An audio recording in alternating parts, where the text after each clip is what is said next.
gente vai dar continuidade ao nosso curso de distribuição de renda e pobreza. A gente está entrando agora na conclusão do módulo 3 e hoje a gente vai ter uma modalidade um pouquinho diferente. A gente continua discutindo os aspectos macroeconômicos da distribuição de renda.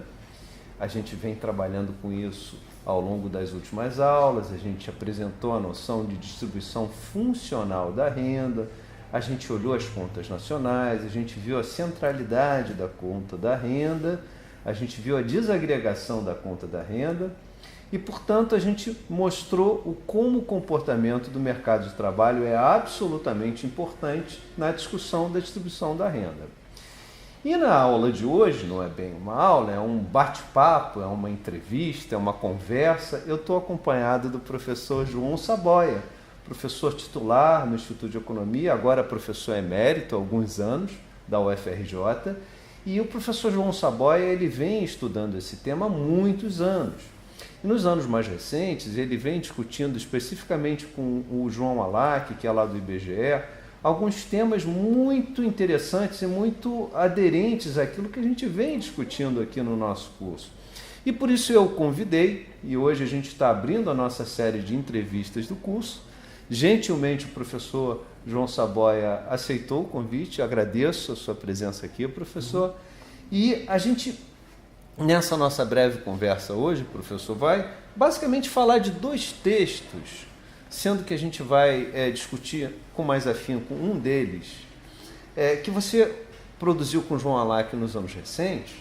Um deles é de 2014, é o texto em que vocês discutiram a distribuição funcional da renda no Brasil, a análise dos dados recentes. E eu estou recuperando isso porque eu já dei uma aula para os alunos sobre esse tema. Então a gente vai recuperar um pouco as ideias desse texto e a gente vai falar um pouquinho mais sobre o texto de 2016, o texto para discussão, em que vocês discutiram o salário mínimo e a distribuição de renda no Brasil, por causa da centralidade, da potência, do poder da política de salário mínimo e como isso teve repercussões na distribuição recente do Brasil. Então, basicamente, é essa nossa, digamos assim, o nosso fio condutor, professor. E, enfim, eu queria, em primeiro lugar, que você contasse um pouco dessa sua relação com essa discussão da distribuição da renda, para depois a gente bater um papo mais tranquilo aqui sobre o texto de 2014 e 2016. Por que você optou por esse viés, que é um olhar mais macroeconômico da distribuição de renda, que é a distribuição funcional? Você poderia ter ficado lá na questão de Gini, aqueles aspectos microeconômicos. Como é que você chegou nessa perspectiva mais ampla da macroeconomia e da distribuição de renda e da centralidade do mercado de trabalho? Olha, eu, na verdade, esse meu perfil voltado mais para o lado social da economia, ele tem início quando eu volto do meu doutorado que eu fiz na Universidade da Califórnia, em Berkeley. E naquela época eu me interessei pela questão da política salarial, porque era uma questão central na discussão, da discussão geral dos salários, da distribuição de renda no Brasil. Porque você tinha regras bem definidas de como seriam reajustados os salários ao longo do tempo, ano a ano, que estava por trás de todos os reajustes salariais do país, era essa legislação que ainda é da época lá da ditadura, lá de trás, né? Eu volto do doutorado na segunda metade dos anos 70, tem muito tempo, então ainda período de governo autoritário. E a política salarial era o fundo, era o plano de fundo. O senhor falou que a origem é o que, em 65, quando a correção monetária é instituída? Isso? A política salarial ela começa logo em seguida, logo depois do golpe, em 64, 65, o governo passa a querer controlar não apenas o salário mínimo, mas todos os salários. Então ele tem uma série de leis que vão sendo aplicadas e passa a ser uma camisa de força para os reajustes salariais. E daí, para passar para a questão da distribuição de renda, é absolutamente natural, né? Pelo papel que a renda do trabalho ela tem na renda em geral, quer dizer, qual é a importância da renda do trabalho na economia. E o que acontece é o seguinte, quer dizer, a nossa tradição no Brasil sempre foi de distribuição de renda pelo lado pessoal, pelo lado familiar, né? Pela utilização dos índices, do Gini, que é o mais famoso, né? A ponto de... O Gini é tão famoso que ele é assunto de jornais, jornais de grande público. Se fala que o Gini aumentou, o Gini diminuiu, etc. Mas então, é por conta da disponibilidade de dados, inclusive até por conta do IBGE e da PNAD, que já existem dados da PNAD desde os anos 70, você tem essa disponibilidade de dados. Então, toda essa discussão de distribuição de renda ela ficou muito focada na distribuição pessoal da renda, distribuição familiar da renda. E, obviamente, dentro dessa distribuição da renda, até pela própria capacidade que a PNAD tem de captar algumas rendas melhor e outras pior, e você capta bem a renda do trabalho, a renda das aposentadorias, transferências, é o que você capta bem. Então, isso sempre ficou muito associado, no meu caso específico, à questão da política salarial e da distribuição da renda sob esse enfoque. Agora, a gente sempre teve dificuldade com a distribuição funcional da renda, que é a visão macro, né? Que por conta até pela dificuldade de dados. Quer dizer, os dados das contas nacionais sempre demoraram muito a ser publicados, sempre vieram muito atrasados.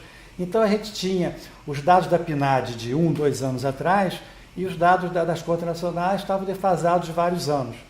Então isso sempre dificultou o estudo da Mas nos anos 60 e 80 já tinha essa desagregação nas 4 grandes categorias da conta isso da aí, renda? obviamente, também foi bem mais recente, poucos, né?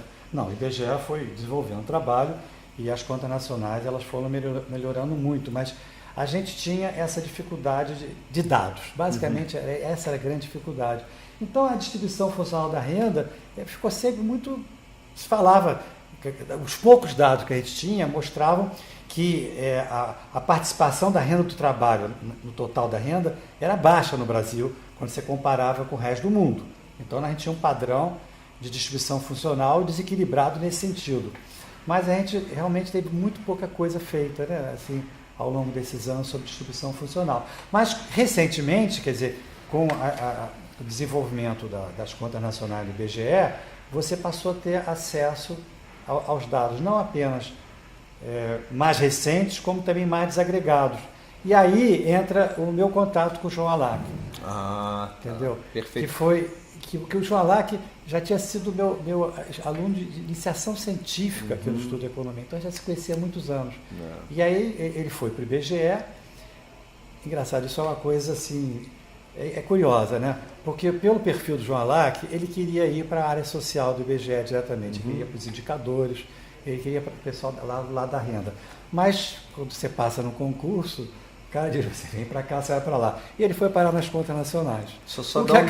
Vou dar um depoimento pessoal. O João Alac foi meu colega lá no Departamento de Contas Nacionais. Eu trabalhei lá de 2002 a 2007 e nesse período, um subperíodo desse, a gente conviveu junto. Só que a diferença do João, que queria ir para indicadores sociais e para renda, e ele foi para as contas nacionais. Eu quis ir para contas nacionais porque eu já dava aula, então eu acabei indo. Só fica aqui esse depoimento pessoal para mostrar como é que Mas a vida apronta essas coisas, né? Exato. Quer dizer, ele foi por uma área que ele não queria ir, se tornou um especialista nessa área, veio fazer o doutorado aqui, e aí ele foi trabalhar e acabou pegando, quer dizer, uma parte do doutorado dele é exatamente a análise da distribuição funcional da renda no período mais recente. E ele era a pessoa que coordenava a área de renda nas contas nacionais. Então, a conta da renda ele tinha um domínio total e absoluto e o acesso aos dados muito facilmente. Então, realmente casou o útil com o agradável. Mas que bom que vocês, então, tiveram... Então, só para ter uma noção, me parece, então, que o SNA de 93 ele é crucial para gerar essa melhora da qualidade dos dados e da forma com a qual o IBGE passou a trabalhar com os indicadores da renda, o que tornou no final dos anos 90 e início dos anos 2000 os dados muito mais disponíveis. Muito mais disponíveis. E a gente entra, quer dizer, um dos temas, né, um dos tópicos que eu trabalhei com o João Alac na tese de doutorado foi exatamente a distribuição da renda funcional ao longo dos anos 2000. E o que acontece é o seguinte, quer dizer, os anos 2000 são muito interessantes em termos de mercado de trabalho e geração de renda. Por quê? Porque a partir de 2004, a economia voltou a crescer, né? Ela teve vários anos, até 2008, ela teve um crescimento muito bom, em média, né? E o mercado de trabalho bombou nesse período. Sim, então a renda do trabalho cresceu muito. E então a gente faz um paralelo ao fazer o estudo das contas da distribuição funcional da renda com o mercado de trabalho, porque a distribuição funcional da renda, do ponto de vista do aumento da renda do trabalho, melhorou muito desse ponto de vista, né? Olhando pelo lado da parcela da renda do trabalho no total, da renda total, cresceu bastante. Isso fica muito claro usando as contas nacionais como distribuição de renda. A gente, inclusive, nesse período. Na última aula que a gente ministrou no curso, eu mostrei para eles a série um pouquinho mais ampla até 2015. No trabalho de vocês, e é curioso que 2015, apesar de ser já um ano de desaceleração, mantém a tendência, há uma certa rigidez ali, naquele patamar de 43% das remunerações, continua mantendo aquela fatia. Mas era 38% alguns anos antes. Então houve um ganho aí de 5 pontos percentuais que, em parte, tem a ver com essa política de salário. O grande ganho foi até... Porque é 2009? Isso, até 2009. Inclusive é isso que o seu texto, aponta. Mas é o período que a gente estudou lá, né? Quer dizer, na verdade, a gente vai... Eu nem estou lembrando exatamente. 2013 o primeiro texto, depois ele vai até 2015, 16. Mas o grande ganho é o período exatamente em que a economia cresceu bastante e o mercado de trabalho foi muito favorecido. Ele foi favorecido em dois termos, quer dizer, em vários termos, mas especialmente em geração de emprego. Então, o volume de emprego gerado foi muito grande e a renda média, a renda subiu muito, em todos os níveis. É curioso porque a política de salário mínimo ela foi aprovada e pactuada em 2006. A política que vigorou no período mais prolongado e que vigora até hoje, que é a que olha para 2 anos antes e pega o crescimento real do PIB e repõe a inflação.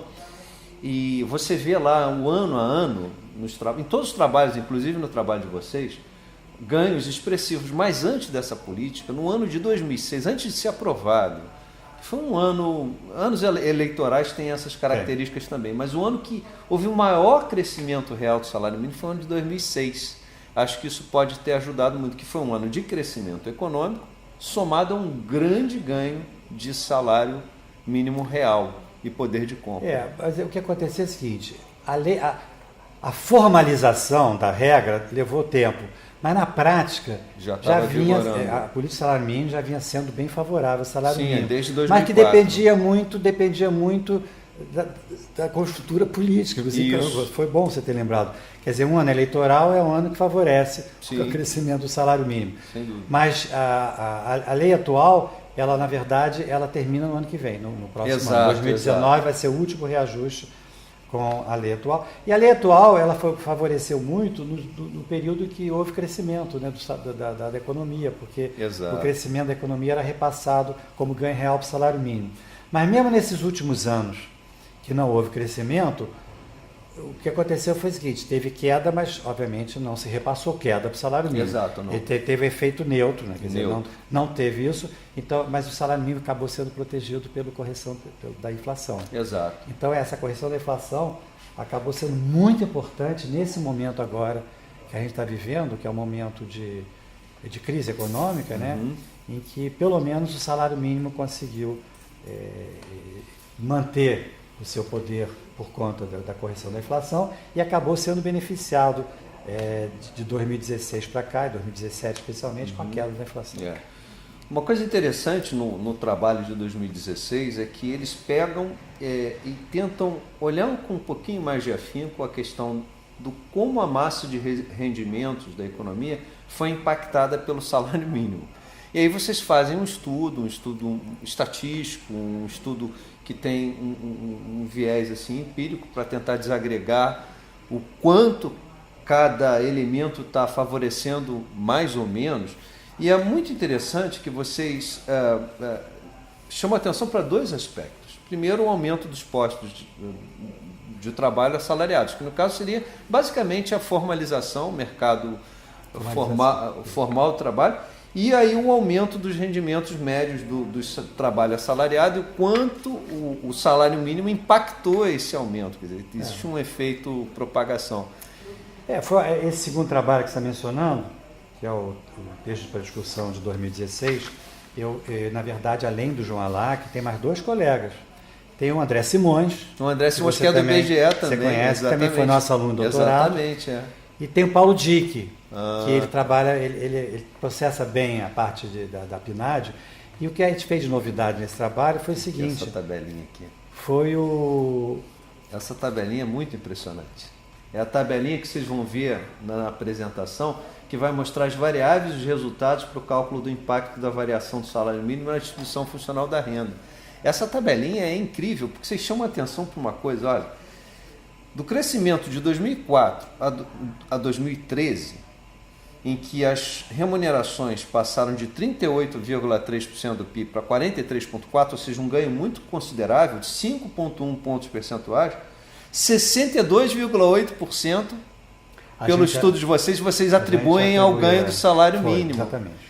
E aí, o que você tem um pouco a dizer sobre isso? Não, é isso, impressionante. A discussão sobre o papel do salário mínimo na distribuição de renda é uma questão, quer dizer, há uma certa aceitação disso, mas há polêmicas também. Entendeu? Vocês começam o texto dizendo isso, que ainda há muita polêmica em relação a isso. Mas há um reconhecimento de que o salário mínimo, o crescimento do salário mínimo nos últimos anos beneficiou a distribuição da renda.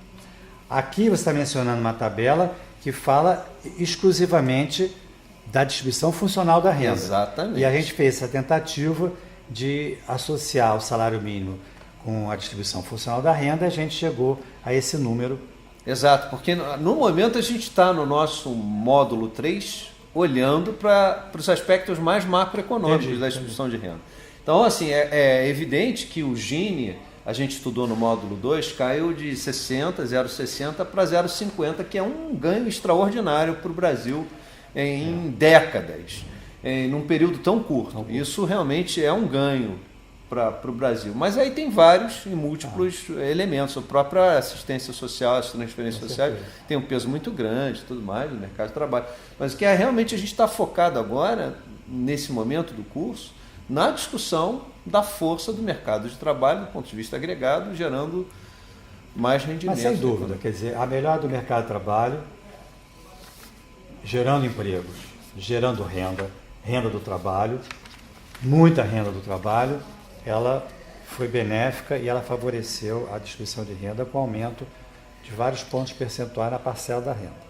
E, na parte específica da renda, o salário mínimo tem uma contribuição importante. Perfeito. É isso. Não, isso eu acho uma coisa importante, porque assim, é claro que essa é uma visão, absolutamente, vocês chegaram a essas conclusões, vocês têm... Mas tem gente que pensa de maneira um pouco diferente, que olha para a distribuição de renda funcional de uma outra maneira, que vai achar que é apenas uma mera mudança de composição no mercado de trabalho, que tira peso dos autônomos e coloca peso nos assalariados, e então você ganha a renda do trabalho porque você está tirando desse componente aqui, que é o excedente operacional bruto. O que você tem a dizer sobre isso? Porque o professor Reinaldo Gonçalves, por exemplo, ele tem uma visão assim mais pessimista. Nesse sentido, ele trabalha mais com isso. Se você olhar para a desagregação, né, dos itens que compõem a renda nas contas nacionais, efetivamente você tem uma queda do rendimento misto. E essa queda do rendimento misto, ela está associada em parte, né, à formalização. Eu concordo com isso. Isso é uma parte da história, quer dizer, então a queda do rendimento misto, a transformação de autônomos em trabalhadores formais, certamente explica uma parte do que ocorreu com o aumento da renda do trabalho em geral. Mas é uma parte. Quer dizer, eu sempre suspeitei isso. Mas eu acho interessante esse ponto, porque senão realmente você pode dar ênfase demais a um tópico que você deve colocar no devido lugar. Mas eu acho que por trás disso tem esse comportamento, volto a falar, comportamento favorável do mercado de trabalho, de geração de empregos, eu falei pouco, mas em grande parte formalizados, porque eu falei da renda, do número de empregos, mas não falei da formalização mais atrás. Mas é muito importante isso também, que a quantidade de empregos com carteira assinada que foram criados de 2014, a quantidade foi criada de 2014 até 2004 até 2008, você pode estender até 2010. Sim. Porque apesar de 2009 ter sido um ano ruim, 2010 foi um ano muito bom para o mercado de trabalho. Foi o ano que você, do PIB. Você gerou mais de 2 milhões de empregos formais, segundo o CAGED. Então, esse movimento forte chega até 2010. Depois, foi até bom você ter falado isso, professor, porque no final da nossa aula a gente falou sobre a conta da renda, a conta econômica institucional, a desagregação da conta da renda e de lá como a gente tira os componentes para calcular a distribuição funcional da renda, mas nós terminamos com a tabela de recursos e usos. E aí eu mostrei uma tabelinha lá em que mostrava que o mercado de trabalho em 2004 tinha em torno de 78 milhões de pessoas ocupadas, em 2014, 15 chegou a 100 milhões. Então, houve um aumento de 22, 23 milhões de pessoas ocupadas num período curto de tempo. E aí a gente fez uma brincadeirinha vendo a composição. São 12 atividades econômicas e a atividade que mais ganhou peso foi aquela atividade de serviços, outros serviços. Na verdade, são os serviços prestados às famílias, são mais de 10 milhões de pessoas. Aí tem a questão da natureza do trabalho. Foram criados muitos postos de trabalho, mas são trabalhos de, digamos assim, de baixa qualificação, né? Ou muito comércio, ou muito... E baixa remuneração. E baixa remuneração. E muito vulneráveis ao ciclo econômico. Da mesma forma que incorporou muita gente na época da alta do ciclo, você na época da baixa é o primeiro que vai embora. A capacidade do setor terciário, serviços, comércio, de gerar emprego nesse período foi fantástica. Mas você tocou na parte verdadeira, quer dizer, são muitos empregos formais, sim, são muitos empregos formais, mas são os empregos que pagam próximo ao salário mínimo. Você vê que ainda no período de crescimento da economia, você teve muita geração de empregos também que pagam mais. Mas no final, de 2011 para cá, até 2014, que ainda teve geração de empregos, sim, eles basicamente estão concentrados até 1,5 salário mínimo. Exato. No setor de serviços. Exato. Em 1,5. Exato. E são, então, é melhor gerar emprego do que não gerar com nada. Com certeza, não resta do que a gente está vivendo hoje. Exato. Mas você tem toda a razão. São empregos de baixo salário, de baixa qualificação e, portanto, muito vulneráveis na época da crise. O que abre também para a crítica de um outro grupo de pensadores que a gente está apresentando no nosso curso. A gente já falou de pensadores como o professor Reinaldo, o professor Saboia, eles discutem a distribuição de renda, mas há um outro grupo, os pensadores mais ortodoxos, da linha da produtividade do trabalho. Esses autores, eles vão dizer o seguinte: olha, você teve um período de bonança no ciclo econômico do mercado de trabalho, mas você não investiu naquilo que interessava, que era na ampliação do capital humano, na ampliação da produtividade do trabalho. Quer dizer, houve um período em que o mercado de trabalho foi pujante, mas a produtividade do trabalho não acompanhou efetivamente. Então, isso existe uma outra perspectiva crítica sobre isso. Não tem, mas é verdade. Isso é verdade. O que acontece é o seguinte: se você for olhar para os dados de escolaridade da força de trabalho, né, eles são impressionantes. Eles crescem muito. O nível de escolaridade dos ocupados no Brasil tem crescido muito nos últimos anos. Até porque o mercado de trabalho hoje exige pelo menos o secundário, né? Sim, o segundo grau, o ensino médio. O ensino médio passa a ser um requisito básico para você poder ser, você ser incorporado na maior parte dos empregos e contratado. Então, há essas exigências e as pessoas foram lá cumprir a exigência. Agora, o que é frustrante é que esse aumento de escolaridade tem repercutido muito pouco na produtividade. Nossos dados de produtividade são muito negativos em dois sentidos: na comparação com os outros países mesmo países que têm nível de desenvolvimento menor que o nosso, os nossos vizinhos, e na evolução ao longo do tempo. A produtividade tem crescido pouquíssimo. Muito pouco, né? E o setor terciário, que a gente acabou de mencionar, ele é um setor, em geral, de baixa produtividade. Na verdade, ele é um setor muito desigual. Tem segmentos de altos salários, alta produtividade, mas a regra geral são baixos salários e baixa produtividade. Então, desse ponto de vista, a gente tem que melhorar muito. Vai ter que enfrentar É muito isso. curioso que a gente tem chamado a atenção desde a primeira aula do curso sobre o caráter e a natureza multidimensional do problema da desigualdade. É um problema cuja dimensão são múltiplas dimensões. Numa breve conversa nossa que a gente está tendo aqui, apenas na discussão do mercado de trabalho, já aparecem todas essas complexidades e diversidades. Quer dizer, é um problema que tem tantos desdobramentos que você tem que atacar vários deles para poder dar conta. E a gente não falou aqui ainda, né? Tem a questão regional. Exatamente, as diferenciações regionais. As desigualdades, desequilíbrios regionais do país são enormes. Isso repercute em todos os níveis, quer dizer, no caso específico, no mercado de trabalho diretamente. Quer dizer, você vai, por exemplo, normalmente quando você vai para estados, digamos, Nordeste, você vai para o Nordeste e vai estudar o mercado de trabalho. Por exemplo, o peso da administração pública acaba sendo importantíssimo, que é um dos principais geradores de bons empregos. Quando você pensa no setor formal da economia, nessas regiões mais atrasadas, não é a indústria. É porque são economias sem produção, então acaba tendo só ali ou uma escola pública ou a prefeitura e essas regiões... Essa é mais uma dimensão das desigualdades brasileiras. Sem dúvida. A gente trabalhou um pouquinho no módulo 2 também a questão da desigualdade de gênero, a desigualdade de cor. Quer dizer, além da regional, quando você casa isso tudo, você vai chegar lá no cara do Nordeste, que é a mulher negra no Nordeste, ainda deve ser a situação mais grave de todas. Quer dizer, o Brasil realmente é um laboratório muito complexo de desigualdades, é um país muito grande, muito cheio de vicissitudes, particularidades. Então a gente sempre quer chamar atenção para a dificuldade que é de estudar um tema como esse. Enfim, quais são as suas perspectivas para o período que está chegando aí, 2018, 2019, você acha que vai reverter, que esse mercado de trabalho ruim como está, tende a reverter alguns ganhos do período anterior? Você já tem alguma hipótese sobre isso, algum estudo, algum trabalho que você tenda a desenvolver?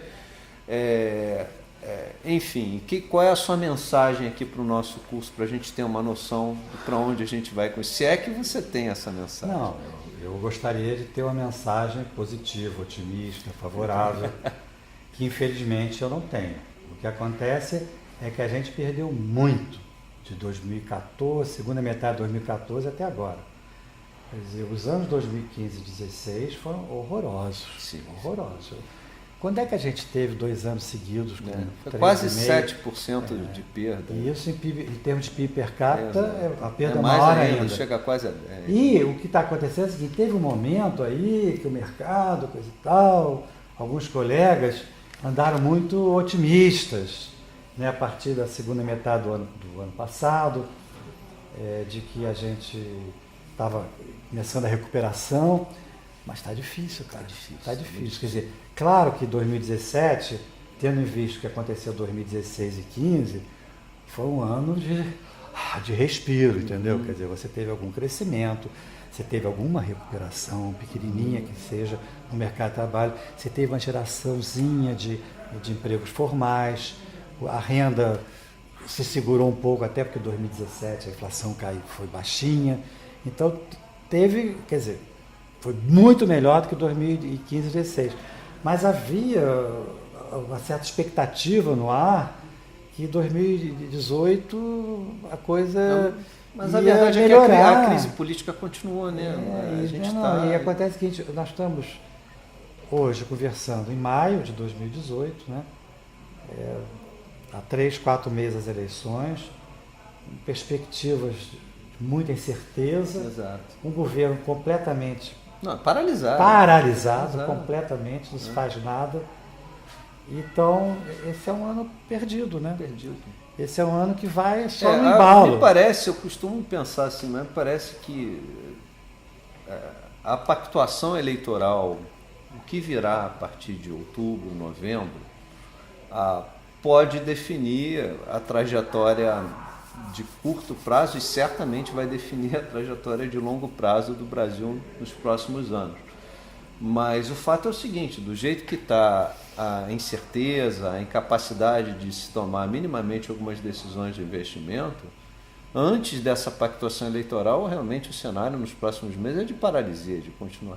E isso, obviamente, impacta o mercado de trabalho e, efetivamente, impacta uma série de outras. Eu acho que tentando pensar de uma maneira otimista, e que o próximo governo dê minimamente certo, e pensando na sua pergunta de próximos anos, eu acho que se tudo der certo, a gente, no final do próximo governo, vai conseguir recuperar o que a gente perdeu nos últimos 3 anos. Perfeito. Ou seja, se a gente conseguir isso, eu acho que já é um caminho. Já é um alívio mínimo. Mas seria uma perda de 6, 7 anos. Exato. Perdidos. Né? É uma tragédia brasileira, mas é. Mas isso eu estou olhando, querendo olhar positivamente, claro. porque tem tanta incerteza que a gente não sabe para onde a gente vai realmente. Exato. Bom, professor, eu acho que a nossa conversa foi ótima. Foi bom. Quero agradecer muito a sua presença aqui no nosso curso. Uhum. Essa é a nossa primeira entrevista. A gente vai falar ainda com uns 3 ou 4 outros professores do Instituto. A gente está aproveitando os nossos grandes especialistas no tema. Muito gentil você ter aceito, eu agradeço muito e espero que em outras oportunidades a gente possa conversar. Até porque esse curso deve ser reeditado nos próximos anos. Perfeito. Professor Saboia, muito obrigado. Foi um prazer estar aqui com vocês. Gente, um abraço, até a próxima.